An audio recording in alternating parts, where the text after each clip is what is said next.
हमारी खुदावंद यीशु की अंजील मुकद्दस लूका के मुताबिक उसका 16वां बाब पहली 8 आयत। एक दिन यीशु ने अपने शागिर्दों से कहा कि एक दौलतमंद आदमी था जिसका एक मुख्तार था और उसके पास उस पर इल्ज़ाम लगाया गया कि ये तेरा माल उड़ाता है।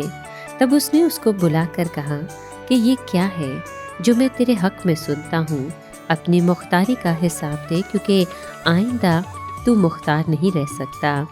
उस मुख्तार ने अपने जी में कहा कि मैं क्या करूं, क्योंकि मेरा मालिक मुख्तारी मुझसे ले लेता है। खुदाई मुझसे होती नहीं और भीख मांगने से मुझे शर्म आती है। मुझे मालूम है कि क्या करना चाहिए ताकि जब मुख्तारी से माजूल हो जाऊं तो लोग मुझे अपने घरों में जगह दें। बस अपने मालिक के एक एक कर्जदार को बुलाकर पहले से पूछा कि तू मेरे मालिक का कितना दोहराता है। उसने कहा 100 बुत तेल। उसने उससे कहा कि अपनी दस्तावेज ले और जल्द बैठकर 50 लिख दे। फिर दूसरे से कहा तू कितना दोहराता है। उसने कहा 100 कर गेहूँ। उसने उससे कहा अपनी दस्तावेज ले और 80 लिख दे। तब मालिक ने बददयानत मुख्तार की तारीफ की, इसलिए कि उसने होशियारी की थी, क्योंकि इस दुनिया के फर्जंद नूर के फर्जंदों के निस्बत अपने तौर तरीक में ज़्यादा होशियार हैं। पाक कलाम के पढ़े और सुने जाने पर खुदावंद की बरकत हो, खुदा का शुक्र हो। अजीज दोस्तों, आज के कलाम में हम सुनते हैं कि मसीह यीशु ने अपने शागिर्दों से मुखातिब होकर एक मिसाल दी। ये मिसाल एक अमीर आदमी और उसके खादिम के बारे में थी जिसने अपने मालिक के सारे मामलात संभाले हुए थे। मसीह यीशु ने बताया कि वो मालिक का माल ज़ाया कर रहा है, लिहाजा मालिक ने उसे मुलाजमत से निकालने का इरादा किया। ये जानकर वो खादिम सोचने लगा कि मेरा मालिक मुझे फारिग कर रहा है, मैं क्या करूँगा।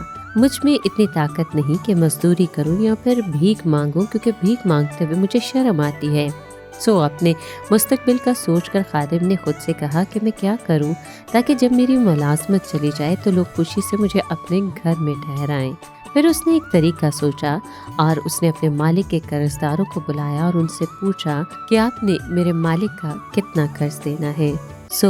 उसने जब कर्जदारों को बुलाया और उन्होंने ये सब उन्हें बताया, उसने उन तमाम कर्जदारों के कर्जे काफ़ी हद तक कम कर दिए। चुनांचे इस खादिम को अभी तक मुलाजमत से नहीं निकाला गया था, इसलिए उसके पास अपने मालिक के कर्जदारों का कर्ज कम करने का इख्तियार था।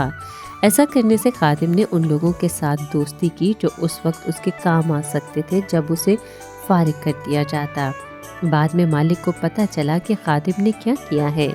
सच है कि उसे खादिम की इस हरकत की वजह से काफ़ी नुकसान उठाना पड़ा, लेकिन उसने उसकी तारीफ की, क्योंकि भले ही वो खादिम बददयानत था लेकिन उसने अक्लमंदी से काम किया। यहाँ मसीह यीशु ये नहीं कह रहे थे कि खादिम ने जो किया वो ठीक था और न ही वो कारोबारी मामलों में चालाकी से काम लेने की सलाह दे रहे थे। तो फिर वो इस मिसाल से कौन सा सबक देना चाहते थे? उन्होंने शागिर्दों से कहा कि इस बददयानत दुनिया की दौलत से दोस्त बनाएं, ताकि जब ये दौलत ख़त्म हो जाए तो वो आपको अब्दी घरों में ठहराएं।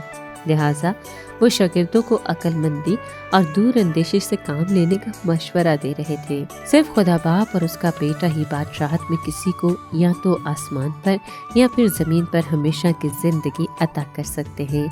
इसलिए हमें अपनी दुनियावी दौलत को खुदा के कामों को फ़रोग देने के लिए इस्तेमाल करना चाहिए, ताकि खुदा और यीशु मसीह के साथ हमारी दोस्ती मजबूत हो जाए।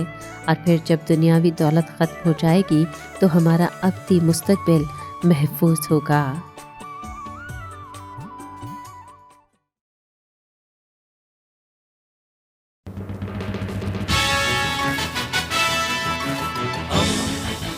दोस्ती का पैगंबर, रेडियो वेरितास एशिया।